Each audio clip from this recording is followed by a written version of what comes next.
Did Washington State's Attorney General Bob Ferguson willfully and purposely decide to kind of sabotage a legal case that's currently pending against the Department of Natural Resources, which currently is being led, admittedly in kind of an inept manner, by his primary Democrat Party rival for governor next year, Hilary Franz?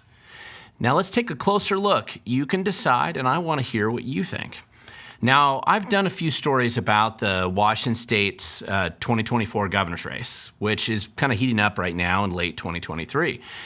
And two of the leading Democrat contenders for this race right now are current Attorney General Bob Ferguson and current Commissioner of Public Lands Hilary Franz.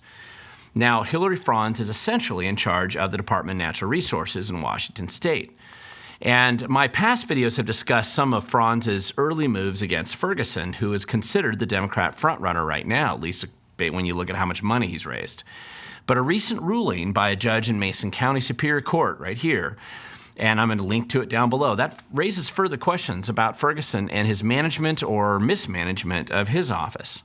So it appears to me that the Washington State Attorney General's office, who is supposed to represent state agencies when they're in litigation or have been sued, it really does appear that their exceptionally unprofessional, unresponsive, and incompetent representation in this matter has resulted in a formal ruling that the Department of Natural Resources violated the public trust doctrine, clearly harmed property owners, and actively destroyed the salmon habitat of a creek for an entire generation of salmon. An initial judgment of $1.4 million was awarded against the state, plus legal fees yet to be determined. And throughout this legal case, the AG's office appears to have done everything possible to ensure this outcome. Now, was it done on purpose? Or is Bob Ferguson so busy trying to find Republicans to persecute that he doesn't have time or competency to defend the endlessly incompetent government agencies that he's tasked to represent? Let's take a closer look. Now, specifically, I'm referencing a court case out of Mason County, and I'll link to the source documents hosted on my website down below. But the fact pattern of this case is troubling, and not that unusual if you pay much attention to state government and their typical incompetence when it comes to managing, or to be more accurate, squandering our natural resources in our state. The name of this case is Brad Carey, Pamela Rogers, and Liberty Management, LLC versus Washington State Department of Natural Resources. Now, essentially, the story boils down to this. In 2016, a culvert on Wood Lake that was not far from Tahuya, Washington, became plugged by woody debris. This is basically out in Hood Canal, which is kind of on the other side of Puget Sound from Seattle. Now, this 4-foot culvert essentially fed a stream called Calverton Creek, which was a salmon-bearing creek, as are nearly all creeks and rivers feeding into Hood Canal. DNR was responsible for the culvert, the lake, and much of the property involved. But downstream, there were multiple private property owners with property along the creek. And when a culvert becomes submerged like this, and many acres of lake water begin to back up, it put roads at risk, of course, and then it increases the potential for kind of a catastrophic flooding event. So the DNR has policies for how to mitigate the sudden rush of water that occurs when you unplug a large culvert like this. But they just decided to ignore common sense, internal policy, science, and they use an excavator to unplug the culvert. That basically resulted in a serious blast of high-volume water downstream that was far in excess of what this stream would experience even during 100-year flooding events. Of course, the predictable result was the destruction of an entire generation of salmon, basically massive erosion and damage to private properties along the creek, as well as the total suffocation of large and formerly productive oyster beds out in Hood Canal near the creek's headwaters. The DNR essentially didn't care about the damage they caused. They tried to ignore it, and they refused to clean up the mess that they created. Now, the impacted property owners sued, and based on this recent judgment just from October 30th, the state of Washington lost the case, resulting in a $1.4 million judgment against the state, plus the requirement to pay for attorney fees, which have yet to be determined, but which appear to be substantial in this case. Now, here's what makes this case weirder than normal. The AG's office was shockingly unprofessional at almost every step of the process, and that's saying something because they usually are not very professional. They refused to show up for mediation meetings. They refused to meet continually, and they frequently canceled meetings even if they were scheduled.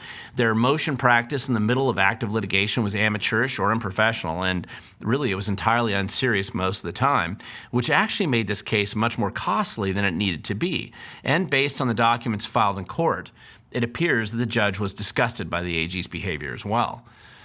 And when I read the court documents, it really does look like the plaintiffs in this case, the people who were harmed by the DNR's incompetence, they really had a solid case right from the beginning.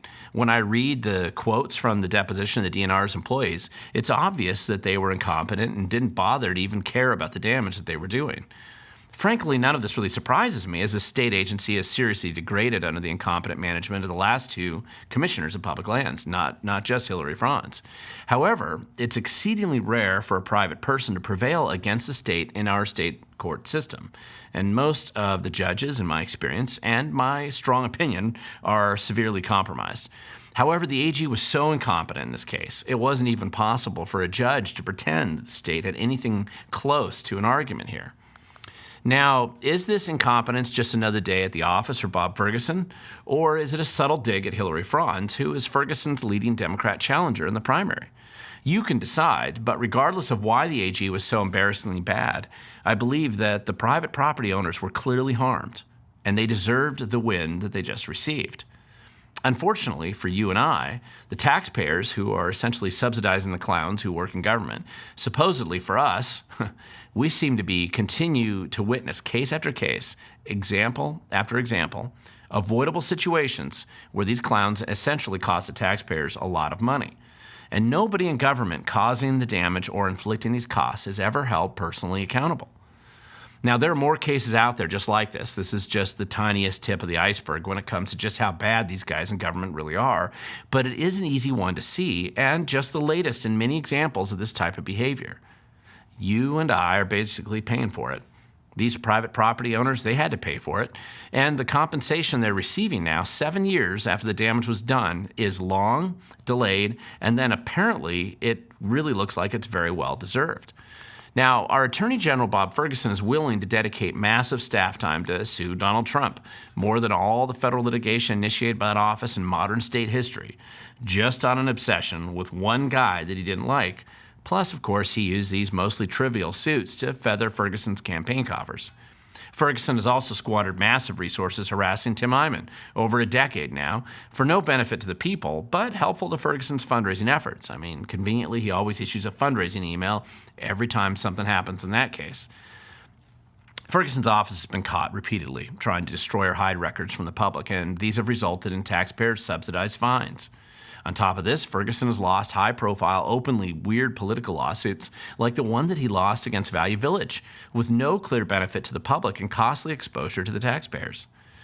Now, at the same time, Ferguson has repeatedly gone out of his way to release the most violent sex predators the state has ever found and make sure that they end up near children and future victims.